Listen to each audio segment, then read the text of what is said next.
Welcome, dear listener, to Fear from the Heartland. I'm your host, Paul J. McSorley. Set aside some moments now and take an adventurous ride on a journey into the psyche of some talented writers. They will dig into your being and titillate you. Oh, I love that word, titillate. While the stories may not all take place in the Heartland, I am delivering them to you from the Heartland. My intention is to strike fear and confusion into the mind, soul, and yes, the heart. This is Fear from the Heartland.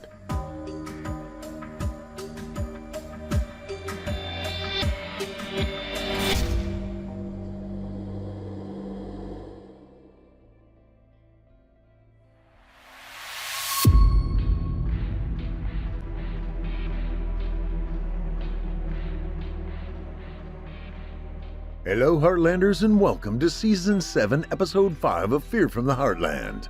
I'm your host, Paul J. McSorley. Hey, Heartlanders, you guys patrons yet? Visit simplyscarypodcast.com and click Patrons in the upper menu to join the club. You'll get ad-free versions of this and all our other podcasts, including hundreds of standalone releases from our audio archives dating back to 2012. It's a great way to show your support, and you get a whole lot for it. Hit the like button. All that matters, people. Algorithms and such. What do medicine men eat for lunch? Shaman noodles. The ancients spoke of a wise healer who hated to be hugged. He lived by one rule: don't squeeze the shaman. What do you call an Australian who is a shaman and a ruler in Mongolia? A kangaroo. A kangaroo? I think you get the gist. Okay, tonight's story deals with, you guessed it, a shaman. Let's get after it. A malevolent Native American specter haunts an honest and well-to-do man for belongings mysteriously procured in his teenage past. After hundreds of years, the evil shaman now wants the power of his supernatural arrowheads back, and to transform this unwitting man into his spiritual slave to exact revenge. And now, The Mind Catcher by Eric Fisher.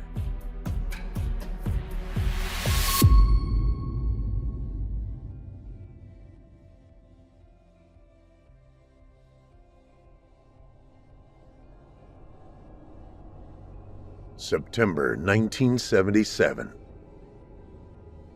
Early that warmish autumn Saturday morning, my friends and I were being dragged around across the state by some of our parents, south to the feast of the Harvest Moon Festival near Yellowwood, Indiana.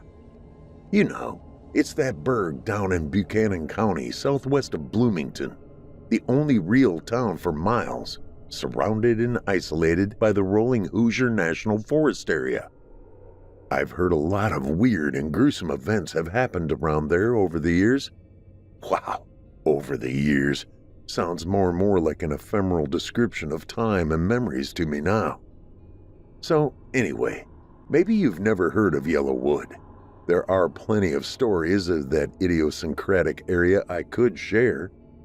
Of course, if you had to see them to believe them, well, you may have already been dead. Whatever.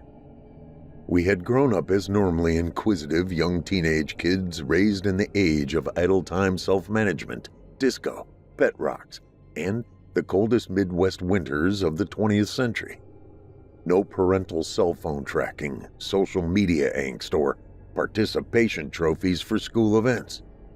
Of course, any opportunity to get out of our working-class neighborhood on the north side of town on a weekend no less was hard to say no to, especially when we had a ride. For late September, the last real window for outdoor events before autumn turned cold in Indiana, the unpredictable weather turned out to be decent.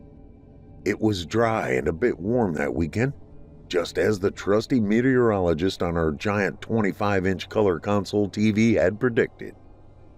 Even back then, though, the feast had become a well-known annual regional event, a historical recreation, or mishmash, of the area's 19th century pioneer, fur trader, and Native American cultures.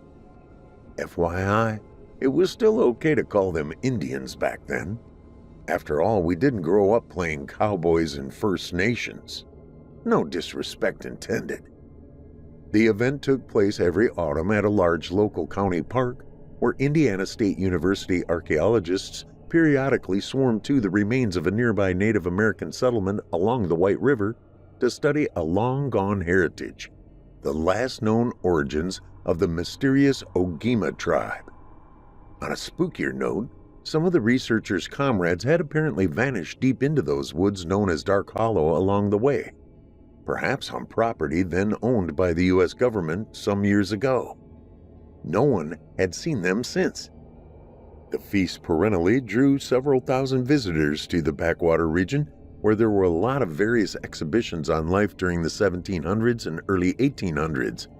Activities such as stone arrowhead and wood carving demonstrations, hide tanning, axe throwing contests, and archaic cooking techniques were featured in the sometimes overrun, viscous, muddy soil of the park. This ancient stuff seemed kind of lame to us, but there were also authentic slow-smoked meats, savory kettle stews, hand-dipped caramel apples, and other homemade culinary concoctions most of us have never tried before. And man, did we have the munchies and use up those food tickets. As people poured into the area that weekend, however, we noticed that among the period-specifically dressed attendees, there were not a lot of kids our ages. 7th, 8th, or 9th grade kids were in the minority, and those who were present acquired some coerced family time at the dusty demonstrations booths, wanting to show us how to make a proper pioneer-era quilt. The line to the park was so long we almost fell asleep after hitting the last burger chef along the way. The four of us, Johnny, Derek, Scott, and me, riding in Derek's mom's two-tone Ford Econoline with the rest of our mothers. The only bummer was that the custom van didn't have those cool swiveling captain's chairs like in the commercials those days.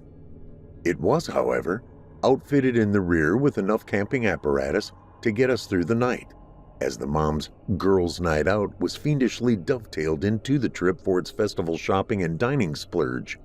Fur pelts, antiquities, homemade candles, or trinkets available from the smoky rustic vendor and craftsman booths to decorate our already over-decorated small houses. Derek figured his dad was probably home enjoying some beer, TV, and some peace and quiet. He and his buddies were already making their own getaway plans for their ritual fall deer hunt, with its potentially bountiful harvest from bow and shotgun seasons. We weren't old enough to know that sometimes this abstract give-and-take time seemed to make for a good marriage. Good for him. After a bout of pancreatic cancer, I didn't have my dad anymore. My grandpa had chosen to stay home for this adventure. He was a bright and cheerful, giving man, but retirement was slowly eating away his energy, resources, and health. He had been living in the back room of our small home for several years now after Dad died. He just asked us to bring back some sort of souvenir. He had no idea what I was going to be bringing back. When we finally arrived, we kids bailed out and departed the van, permitted to explore this loud and crowded fair until dinner time. Wasn't food here part of the point of being here? I struck out on my own for a while. Our friend group of final age boomers knew the wisdom of reconvening back at the van before dark. As I walked to a nearby shelter to take a leak, at that moment, a tall and grizzled Native American, impossibly old-looking with long white hair and a ponytail and bloodshot eyes, suddenly came up to me, almost as if by gliding through the crowd in the reenactors' smoky, acrid campsites. He stared at me, more like he glowered, but finally smiled and offered his hand with an ancient leather pouch. The other guys had been waiting in another line for a snack about 100 feet away, so I had to deal with this dude myself. "Young man," he croaked with purpose, "I have something to share. I believe this special arrowhead should belong in your clan to complete your grandfather's collection." I didn't know what to think of this guy. He looked and dressed like he had taken too much LSD at a Grateful Dead or Pink Floyd concert. But after all, I was still a kid and so acted in deferential nervousness. However, he seemed persuasive enough. But how did he know about my grandpa's arrowhead collection? Sure, thanks. Why are you giving it to me?" "You will see in time. Your grandfather possesses some valuable relics from our people's past. I can still feel them through time. You are the last left to be privileged to realize their meaning, son. I'm charging you to tend to its preservation. This artifact in the pouch had haunted me with its stewardship for years.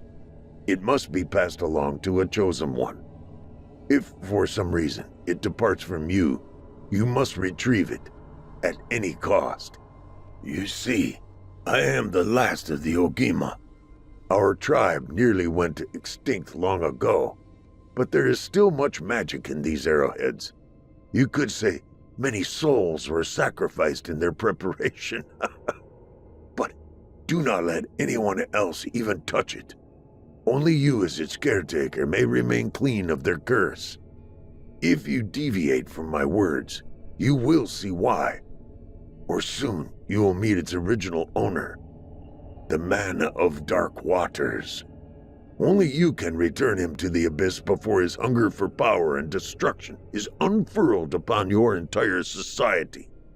Remember who you are when it counts, before it is too late. If you do not heed my words, you will become a wandering, miserable spirit like me. Take care, Running Fox." I glanced over to see if the guys were going to come and relieve me of talking with this old man and his scary talk. When I looked back, he was gone. Who the hell was Running Fox? When Johnny, Derek, and Scott finally caught up with me, we huddled around a small pile of logs intended to be benches. I unveiled the arrowhead for the first time with some enthusiasm after the creepy chat. "Dudes, check out this arrowhead this old Indian dude gave me. He says it's got magic power, man." Well, he said curse as well. Not that I mentioned it when... Johnny, sarcastic and doubtful, impulsively grabbed the forbidden artifact out of my hand, clutching it possessively and tauntingly. "Magic power, right. The guy probably bought that at a yard sale in a trailer park for $5 and just wanted to freak someone out with it. You fell for it. I knew I should have worn my 'I'm with stupid' t-shirt."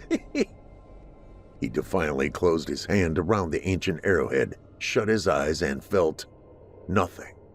No heat or sting.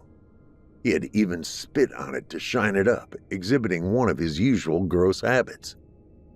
By contrast, I had once handled Grandpa's other arrowheads in his collection, carefully displayed on our living room wall, and I suddenly had a brief psychedelic vision of a warrior smeared in human blood and chanting something loudly by a fire while sculpting his arrows. Human bone and flesh had been cast into a fire in some sort of sacrificial ritual in my visions, while those around him sung fervently. Why a different reaction with this artifact now? If they all had these properties, why did it matter who handled this one? "Nice, but no big deal," the charismatic but never do well Johnny Clark said nonchalantly as he handed me back the object. "Needed to be cleaned up anyway, I say. Come on, let's try some rabbit stew before they run out. Screw it, I'm starved and the other food lines ain't moving. Besides, that's what a real man like Daniel Boone back then would eat." Not interested in historical accuracy, our stomachs agreed that this was the best course of action. So soon we were all striding along, the arrowhead back safely in my jacket pocket, and us humming the theme song to the old TV reruns about the famous frontiersman Daniel Boone. An old woman waiting in a nearby line to purchase a bead necklace looked at us with some contempt with her wrinkled face. Personally, I'd have been more content with going after some historically incorrect but tempting buffalo burgers, but Johnny tended to make the rules for our group, So we followed him and meandered away to another available food and drink booth through the crowd and Pioneer replica noises. Since the grown-ups were off doing their thing, we knew we had some precious junior high school group time together to roam around and, if need be, act stupidly and loudly in public. Of course, these actions were preferably and inevitably performed in front of cute girls, who would typically respond back in kind, responsively acting loud and stupid, if you're lucky. That's how it went when you were 14 or 15 back then. Derek and Scott had never even bothered to touch or examine the arrowhead, as they were expecting some ghost tale from me. Meanwhile, my mom was thinking ahead, providing all of us with a giant communal tent to stay in for the evening, with a long ride back the next morning to our respective bungalows and apartment homes. We had all forgotten all about the arrowhead by then. It was amazingly sharp, but it never even scratched me the whole night. When we finally got back home late the next morning and after the other kids had got dropped off, I was trying to walk off 3 hours riding in the van by going down the street later that afternoon to the Night Owl convenience store. Suddenly along the way, I saw a cop car and an ambulance in front of Johnny's rundown house. The fuzz wouldn't let anyone near the scene, but the neighbors were all out gawking or screaming. Johnny was found dead in his house, his young body withered away mysteriously to appear like an unwrapped mummy, his final facial expression likened to that being ground into a permanent scream. When they brought the covered body out, the paramedics had not done a good job of draping his right hand. It had melted right off the bone, the one he used to pick up my arrowhead. The cloth covering had actually gotten caught on the gurney wheels and been ripped off for a gruesome moment. A curious neighbor girl, little Shelley Carver, shrieked and ran away when she saw the body's contorted deformation. Johnny's parents gave their best recollection of his last whereabouts through vomit-induced putrid breath. And just then, there was a sound in my head, like a faint clap of thunder and of beating hooves amid indigenous warriors howling. An eerie sound in my head, accompanied by a vision and voice of an obscenely contorted human being.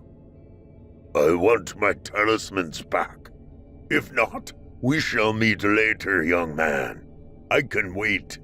I have many to yet afflict for my demise." Shaking this vision from my teenage head, I ran home and hid that cursed artifact in its leather pouch somewhere in my chest of drawers, having no further contact with it for years. I intended to present it to my aging grandpa to add to his collection for his next birthday. However, later that fall, our favorite neighborhood high school dropout bully Vince Miller and his gang of law-breaking lowlifes broke into our house when we were all away.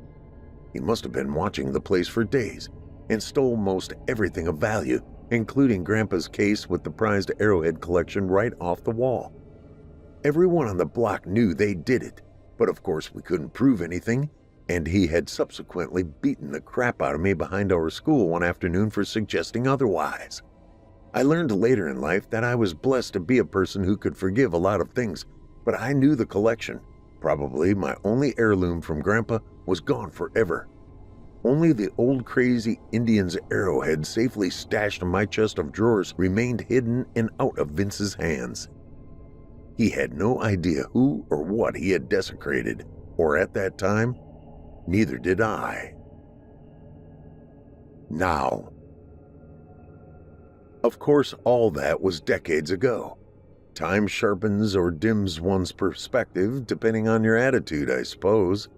I had forgotten many things and people along the way in our community, including the freaky old Indian at the feast that distant year, but the power of the artifact never could quite leave me. As I subsequently became more prosperous, I became more unhinged. On a recent night, a horrid aberration came to me in my sleep. "I want my talismans back, Running Fox. You have had ample time to commune with me. Our justice demands it, yours and mine." Once again, shaking off an odd but recurring dream before I went to work, and for some reason that day, I contemplated my one shiny black arrowhead, now safely stashed away in its old leather pouch in my office desk where I work on the top floor of One Commerce Center. You know, it's that tall new postmodern building by the river where the city is desperately trying to revitalize itself with something like landscape architecture and shiny development beyond new dollar stores and payday advance offices. Meanwhile, I diligently did my day-to-day commercial development management and real estate investment work for the firm Johnston Bragg & Morgan. I had spent years patiently moving up the company ladder. The firm now has my surname Morgan on it as a controlling partner. To my surprise, my honesty had become a sought-after attribute with investors, and to be fair, I'd become pretty darn good at handling others' money, as well as my own. And let me be clear, I never forgot the underclass roots where I came from, and ultimately, stuff means little in the scheme of life as much as how you treat and interact with others. Yet my calm demeanor contrasted with an inner bubbling urge for violence that had to be tempered at boardroom meetings with unreasonable dickhead investors and capricious partners. I had to restrain my wish for nothing more than a sharp tomahawk at times. This confusion had clouded my achievements in life. I had pretty much procured whatever a professional man these days could want. A paid-off 4,000 square foot home in an exclusive planned development outside of town, a collection of valuable cars and guitars. My wife is smart, beautiful, and supportive, though she can be a bit of a firecracker. She runs her own boutique downtown and is a Women Entrepreneurs Club board member for the Chamber of Commerce. Our 3 children are very moral, intelligent, polite, modestly dressed, popular, and in their school performances they rule at the top of their classes. In other words, our domestic lives are supposed to be enviable. However, I had everything to lose if I deviated from this earthly success into the growing madness in my mind. The hoofbeats, the war screams, the unseen need and visions for bloodlust, it wouldn't go away, ever. The battle was for the territory of my mind. What did he want? Then one day, as I was busy preparing a tax loophole for a rather petulant client, I inexplicably collapsed on the luxuriant floor of my office. I reeled as my head came to, not from libations. Rebecca, my trusty assistant, ran in and held me up and somehow got me into my executive chair. "Robert Hunt Morgan, you need to see your doctor right now," she said emphatically with a motherly tone. Woozily, I responded, "Yes, ma'am. Yeah, call Mongold now. I'll get in as soon as I can drive to the clinic. Please call ahead for me. I have no idea what just happened." While I had played golf and alternately pontificated with the wealthy physician about his finger-wagging regarding my alcohol use and sleeping problems amid the various heart and blood pressure medications he had already placed me on, I was emphatic to him that being over 60 was simply the problem. I was in physically excellent condition. I worked out and ate well to stay in shape. My youngish wife would testify to that. But now, after a short but stern checkup, the doctor demanded a battery of x-rays and a CT scan for my head and spine to explore the problem. Having complied to Mongold's tests, including a subsequent MRI at the clinic's Indianapolis hospital in a few weeks, the results were disturbing. There was some sort of brain shrinkage, as though the beginning of Alzheimer's syndrome, but with synapses being replaced with some sort of unknown gray matter beginning to dominate areas of the cerebral cortex and involuntary neuron movements. The physician's opinions were inconclusive, as they had never seen anything like this before. I was put on a regimen of even more medications and told to come back in 6 months for further examinations. They spoke with politeness, knowing such a condition may only get worse beyond their medical capabilities. The lead neurologist, Dr. Edward Chan, explained the results to his colleagues in the lab as he illuminated the computerized charts. "The results of our preliminary work show the patient's condition is impossible. What we're witnessing is some insurgence and presence of foreign matter in the basal ganglia of Mr. Morgan's brain. Without further exploratory work, what is more disturbing is that the skin tissue biopsy appears to be identified as Native American DNA. Morgan is clearly Caucasian. While the team sighed from disbelief and examined my condition further in the clinic, what they could not understand or diagnose was that there was indeed something getting into my head, something ancient and malevolent, something I had never asked for. The lab results only made me laugh as dark waters again appeared in my mind. Your being and the arrowhead are mine. Can't you see? Now, fulfill your destiny for me. So while I did not exhibit further pass-outs at work or otherwise, thankfully, there was always that continual, inescapable thought in my head, quietly pounding like some ancient tribal drumbeat, somehow getting stronger from year to year from whatever spirit lay within that piece of old arrowhead flint, to exact revenge on the bully and thief Vince Miller. It was as if the black arrowhead itself was some kind of mind catcher, and I was now the one who was trapped, not caring what it would take to exact vengeance on the evildoer who ripped my family off so long ago. How could I explain that to my doctors? Yes, Vince Miller deserves judgment. I want my arrowheads back. Why are you waiting? I heard dark waters echo in the middle of the night in my well-appointed home as my wife and children slept, unaware of my mental conflict with the shaman. Now concerned with my own mental health and intrigued with my bane of the arrowhead through the years, I had done significant reading after work at the local library and County Historical Association about the history of local Native Americans and their lore. I had even dug up the most reliable scholarly texts available, including the seminal reference, Fear from the Heartland, a cumulative guide to Native American curses and spells, McSorley, 2025. It turns out the rare black siltstone arrowhead and its supposed curse was most likely the deadly work of an Ogema tribal shaman or seer of the Black Rock clan, whose name I couldn't interpret better than something like Man of the Dark Waters. After the battle-tipped canoe in 1811 near modern-day Lafayette, he led a group of his people to resettle to the wooded hills of southern Indiana. Not known to history, this break-off tribe had also relocated entire families for racial purity and societal separatism, which Dark Waters tantalizingly demanded new laws to enforce with his psychedelic drug-induced rantings.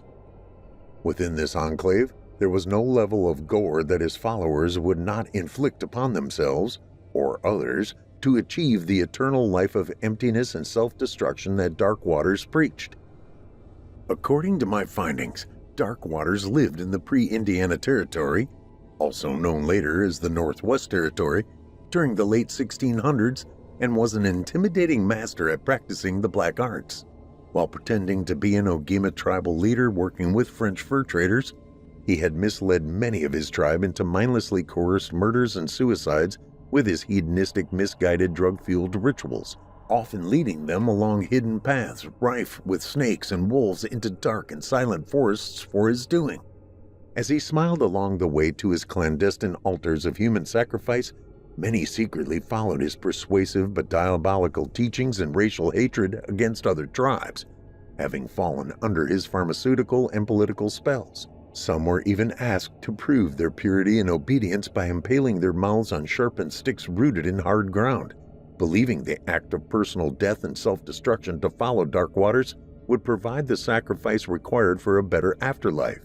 My few sources varied, but some attest that about 300 men and women ended their lives in one gruesome mass sacrificial ritual alone at Dark Waters' hand. I contemplated this. As the diminishing remaining Black Rock clan and the Ogema tribe in general discovered these and other atrocities, the bottomlands of the otherwise virgin land would stink for days as putrid, mutilated bodies were found to be recovered at some time later, buried with a death stare that only reinforced the spirit of Dark Waters' revenge.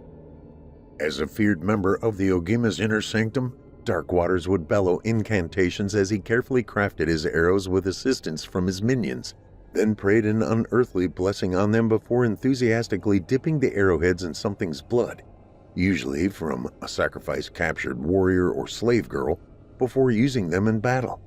Still, it seemed that the moral character of the arrow's target apparently mattered as to its effect.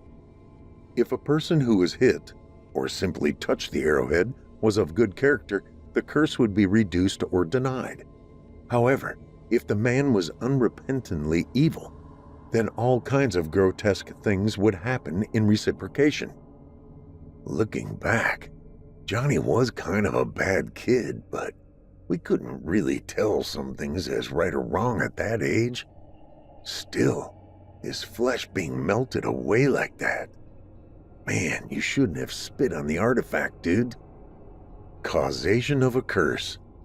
That could explain a lot about the macabre power possibly instilled in his arrowhead. For his mass suicidal crimes, the story goes that the feared Darkwaters was a tall, gaunt man with a sinister grimace, predator-type teeth used to consuming sacrificed flesh, a wild ponytail braid, and otherwise thin straw hair, adorned his clothes with occultic pigments or blood. After the horrors and misdirected religious fervor were exposed, the shaman was finally confronted by a group of his own tribe's warriors and not just ceremoniously expelled from the tribe.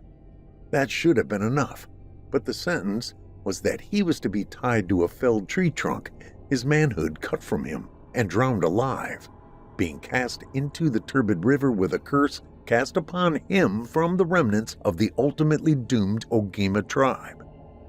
Despite his gruesome demise, only a few could be able to envision his spirit coming back to seek revenge on all, even in our day.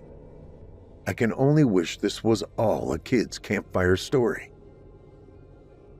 Back to my weird afternoon. I need to add that growing up, our family went to a charismatic church, and in a sermon one morning the pastor had preached was on testing the spirits in your life. Small things like when you let the wrong doors of immortality in your mind allow or youthful ignorance to creak open to peek into a forbidden matter. This can open large doors of moral misery down the road. Furthermore, as he exclaimed, spiritual warfare is rarely seen or understood by those who are not spiritual. Unfortunately, I failed to absorb that after all this time. While my public reputation had become safe and prosperous, the invasive thoughts into my private life from childhood on had begun to manifest themselves with increasing fervor. I had arrogantly become only sure of myself. In retrospect, I should have never accepted that damned arrowhead from that creepy old Indian back in the day, as now I had no possible envisionment of its consequences. Yet, despite that reason after all this time, I was overcome to quit fighting a growing urge and compulsion to seek out Vince Miller, and, oh yes, give him the final piece of Grandpa's collection. Who knows, it will come with some unexpected surprises. Therefore, I left work that day late in a very warm afternoon after an online meeting for a local commercial land trust takeover, and noticed that my accounts for the day were all coincidentally already resolved. I took off my tie and drove across town to the pawn shop that I found Vince now owned, conspicuously sited on a major road on the south side of town near a Walmart. He maintained one of several new commercial developments along the road, with construction currently taking place on several sides of his gaudy establishment. Over the years, Vince Miller had become rather wealthy in his own right, but he had gained a sadly predictable reputation for mistreating his employees and customers alike, not surprisingly. His pawn shop company, the You Needed Emporium, had been accused of being a front to deal drugs and human trafficking out the back of his gentleman's club next door, with no convictions, of course. Real Chamber of Commerce type, I thought. Nonetheless, I parked my Mercedes sedan and entered the bustling and spacious emporium nonchalantly. Amidst many customers and its well-lit walls of guns, guitars, furniture, and other items, I strode directly to the jewelry and watch counter in the rear and waited to find the domineering, balding man in charge. The calendar on the wall behind the cash register displayed a classic Snap-on Tools issue yielding its monthly array of half-naked 19-year-old girls cradling shiny wrenches and other manly needs for their man caves and garages. Well, after perusing all this time, there was no mistaking Vince Miller as he strode into the checkout area. His bulky body had changed, gaining weight and disintegrating hairline with time, but his bully glare had not. I nonetheless stayed calm and serene for my presentation of the last deal of a lifetime with the creep, feeling both a little laughter and chagrin. Knowing his probable ignorance of my current persona, after all, he had no reason to recognize me after all these years, I may have finally gotten the upper hand. And I had a hand to deal him for sure. I set the leather pouch on the smeared glass counter and asked with a leftover 70s lingo, "Hey there, good day, man. Dude, if you have a moment, I have something cool to show you. What's it worth to you?"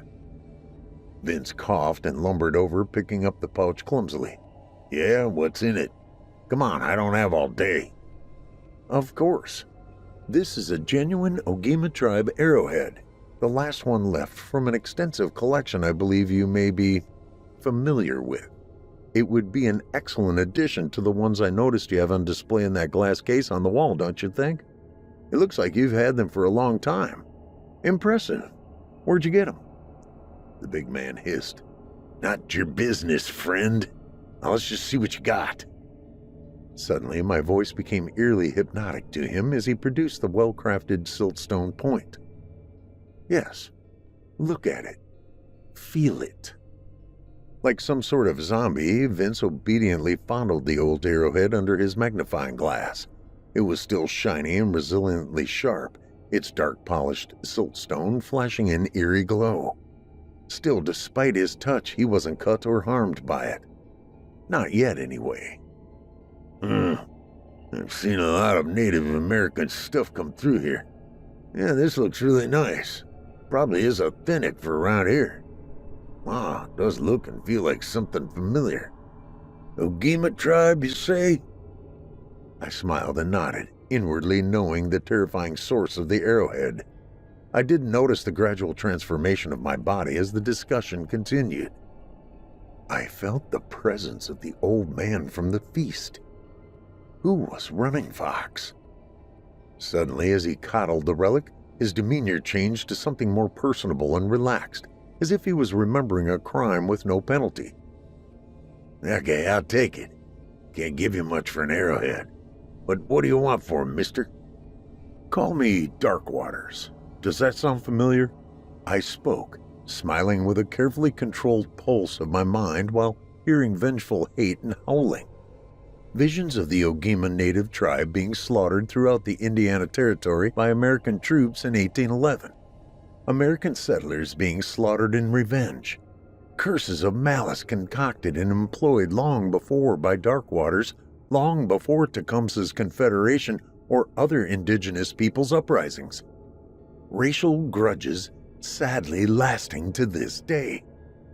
"Well, Mr. Miller, I want you to have this at no charge.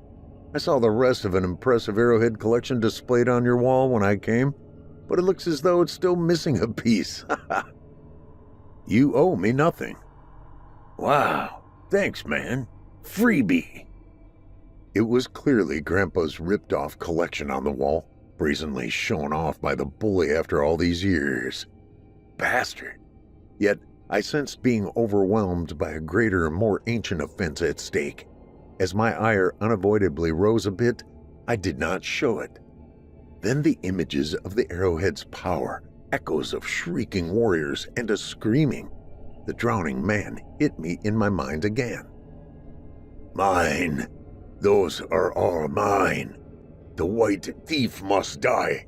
You are Running Fox of the Black Rock clan, and you must answer to me now." Inexplicably, at that same time, I saw a brief image of the curse-spewing Ogima native in elaborate ceremonial dress being tied, castrated, and drowned alive for his use of dark magic to take over his own tribe. Yet I could not disavow how I felt about the man of dark waters' rage involuntarily welling up in me. The indignation of not becoming their tribe's leader. I was betrayed for my talents. None of you appreciated my work. I provided the death way to life. Now I will destroy you all, starting with the fat thief.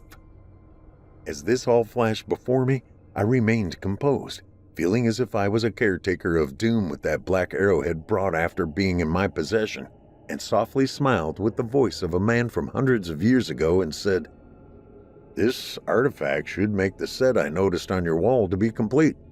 Should be worth some money to you. And since you've already handled it, I'm personally hoping you'll experience its authenticity." I smiled with a knowingly evil grin to him that only an idiot of a condemned man could not notice. Then I looked at him stonily. "Vince, the pleasure is all mine. You choose to live your life as a bully and a thief, and now you still don't understand the scales have been balanced against you. I hope eternity treats you well, because you will be entering soon. You need to accept Christ as your Lord and Savior now. Remember, the last shall be first, the first shall be last." I mused as Vince's nose suddenly began to bleed, a small trickle at first, then gradually more profusely. Soon his uncontrollable bodily excretions began to inexplicably overflow onto the back of his showroom floor. Vince stuttered. I need to go to the restroom. Excuse me. Kate will bring up your receipt," he stammered as his chubby mouth began to fill with blood and spew. His ears soon also began to bleed, then profusely through all of his other orifices as well. He stumbled around, crying out in a bleeding mess in front of his customers, then ending up collapsing in the back room several minutes later, coughing up and projecting blood. Soon after, the skin of his hands where he had touched the arrowhead began to instantly rot in front of everyone. His skin elsewhere was also melting away, his now exposed muscles instantly decaying into that of ground meat, and I mean meat. As he lay dying with staff screaming for help, I noticed that my arrowhead and its pouch were still left on the counter in his haste to encounter his retribution. In the midst of the customer's terrified revulsion, I retrieved them, as well as having enough time to dismantle the arrowhead display off the dingy pawnshop wall, its case not damaged, despite some effort on my part to procure it. No one even looked at me as I strode out of the building as the emergency response teams finally came, blocking the building's entrance. And why would they notice me? By the time the EMTs, police, and fire squad required for a typical 911 call had arrived amidst the horrified customers, what was left of Vince Miller had been carried out and laid on the pavement, a fat bowl of shrieking, decaying flesh, his innards inexplicably bursting out of his putrid skin like a group of hungry snakes as he screamed in pain until he died. As the bright sunlight outside of the Emporium greeted me, I laughingly entered the hot parking lot, clutching my prized arrowhead collection. Then again, that inexplicable peal of thunder and loud horses headed to intertribal battle. Waiting at the edge of the parking lot with my ancient find sitting on the hood of my Mercedes, I carefully reinserted the last arrowhead into the display case. The power and feeling of completion and revenge coursed through me with an unknown pleasure. Yes! Breathing easily once again after centuries. Then the sudden thoughts from dark waters infiltrated me again, trying to take over. Well done, but remember, after centuries of waiting, finally, I feel the power and hate coming back to me. No one steals from me. No one can stop me. Now you will do well to continue my bidding, lest I curse you, your family, and your entire city. A wave of retribution seemed to be physically transmitted through the centuries into me. I began to finally understand that the arrowheads were the only conduits left for the shaman's ghostly posterity and power. His name now all but a cursed legend, his history all but banished by his own tribe. While a tribe may have gone now into history, I finally realized that he wanted to live through the last vestige of his work. Me. Vince was simply the symbol of the tribe's last opposer against Dark Waters, becoming the transgressor against me. I felt an unstoppable transformation coming into me, unable to stop its vitriol, like a stomach retch building into the urge to vomit. I had not noticed that my own appearance had also begun to transform. Suddenly, gray hair growing longer, higher cheekbones, and a darker complexion. Was I really the old man from the feast? Nonetheless, in a panicked realization, I was painfully becoming aware that Darkwaters had no less ambition than to use my now transforming body for his own vengeful machinations. What was left of me raged inside as I faintly made it out to my car to leave.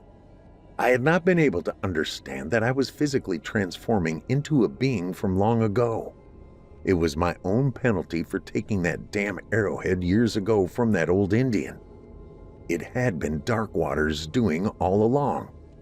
Suddenly, I had trouble remembering how to turn on the ignition of the Mercedes E-Class vehicle. What is this metal beast? It is not a horse. I realized that I was also metamorphosizing into my own version of the evil 17th century shaman, unable to stop his mind control and his erasure of my 21st century life, technology, and values as we began to merge in mind and spirit. I, or some other being, had exacted vengeance on Vince Miller, but now I was becoming a spirit prisoner of the mind catcher.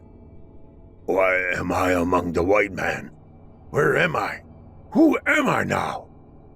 As I stumbled out of my luxury car, which was unable to comprehend its spoken commands with only ancient language coming from me, I fell to the parking lot in the hot sun. I could hear the specter of Darkwaters laughing at my dimming being.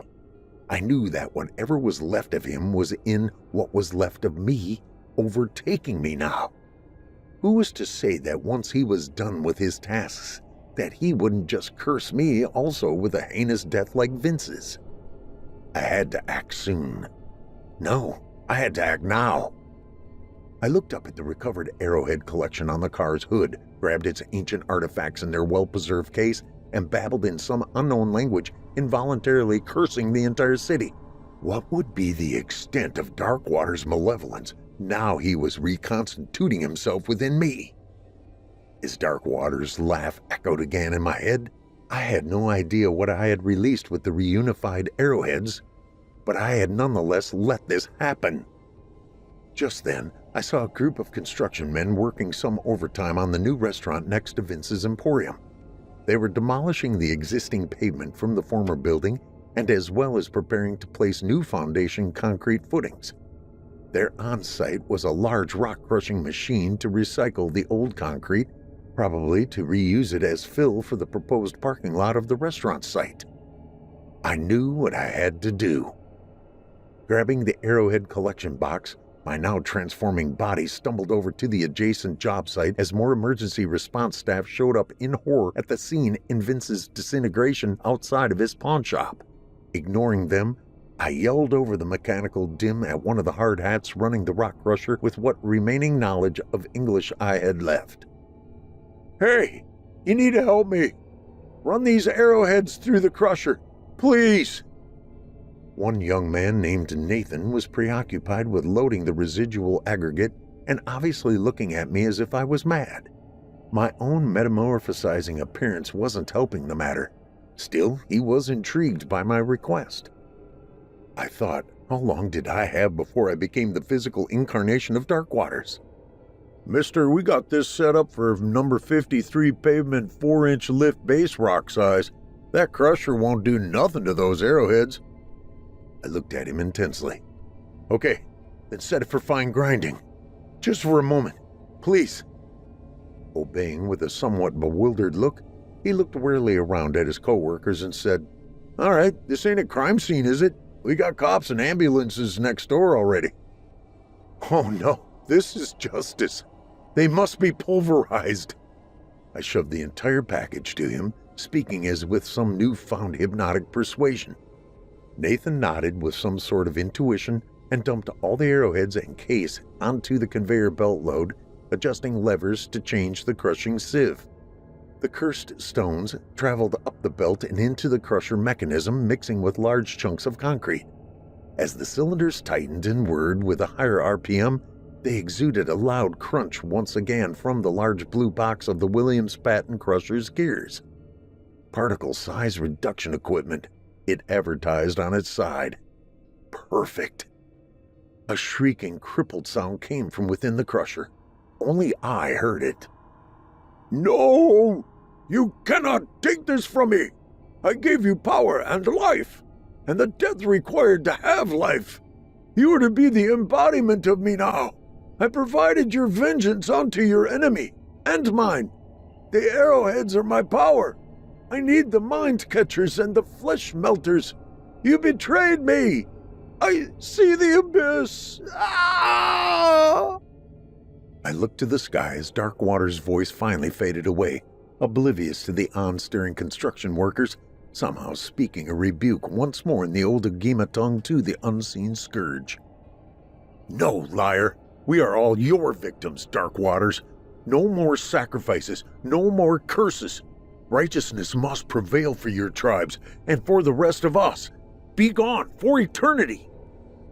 The freaked-out construction workers somehow heard nothing but from myself. Then they shrugged and went about their business, not noticing the sudden restoration into my former self as if nothing had happened. It's difficult to describe the sensation, but I found myself suddenly completely recognizable again, with button-down shirt, slacks, and all. I was myself again, getting hot out here on this dusty construction site now. I slowly staggered my way back to the Mercedes and, after all this journey, fired it up and rested in its soothing AC for a time. Looking in the rearview mirror, I saw myself, my real self. I would have let my wife know I would be a little late for dinner, with a strange story to tell. On second thought, no. Then, as I was finally ready to leave, I found myself approached by a towering policeman, a young man with thick crew-cut hair and results from a propensity for working out and no sense of humor. He offered his badge while scoping out my ride and tapping on my window. "Good afternoon, sir. I'm Officer Killian. I noticed that your vehicle has been parked here for a while. Were you in Miller's pawn shop this afternoon?" Some old Native American guy was in there talking with the owner when he just bled out. By the time the ambulance got here, it was like his skin and organs were melted, peeled away, like a nuclear blast hit him or something. Just wondering if you saw anyone or anything strange. I offered my ID and had to laugh a lunatic's cackle as the officer gave me an incredulous look. "No, sir.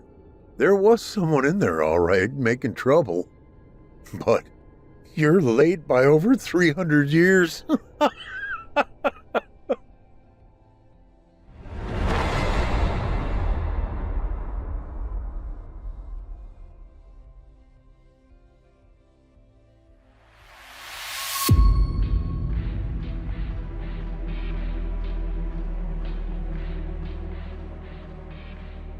I hope you enjoyed tonight's tale, The Mind Catcher by Eric Fisher.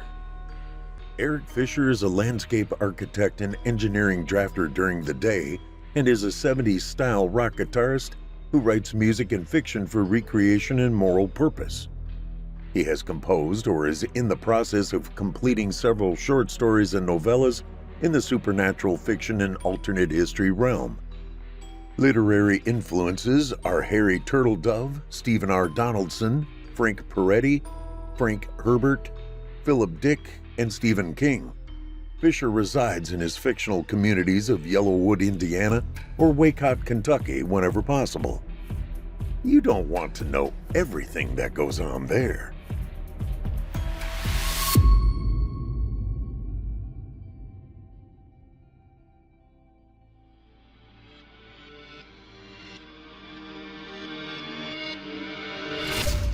If you enjoyed tonight's story hosted by yours truly, Paul J. McSorley, you can search my name on Chilling Tales for Dark Nights on YouTube for additional previous stories. If you'd like to hear more lengthy tales, be sure to take a look at my audiobooks.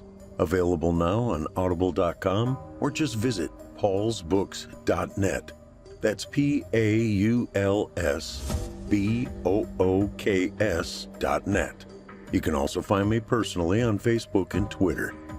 And with that, listeners, our weekly journey into the psyche has just about come to a close. But before we go, I'd like to take a moment to thank you for joining us for tonight's episode and remind you to take a moment to stop by our iTunes page and leave Chilling Tales for Dark Nights a 5-star review and a kind word. And follow us on Facebook, Twitter, and Instagram if you haven't already. And while you're at it, please remember to stop by our Apple Podcast page or wherever else you listen to your favorite podcasts and subscribe. The charts are based on subscriptions, not listens. So if you haven't subscribed yet, I'd really appreciate it. I'm your host for Fear from the Heartland, Paul J. McSorley. I've enjoyed the titillation tonight. Ooh, there's that word again. Thank you for joining me. Hope to see you again next week at Fear from the Heartland.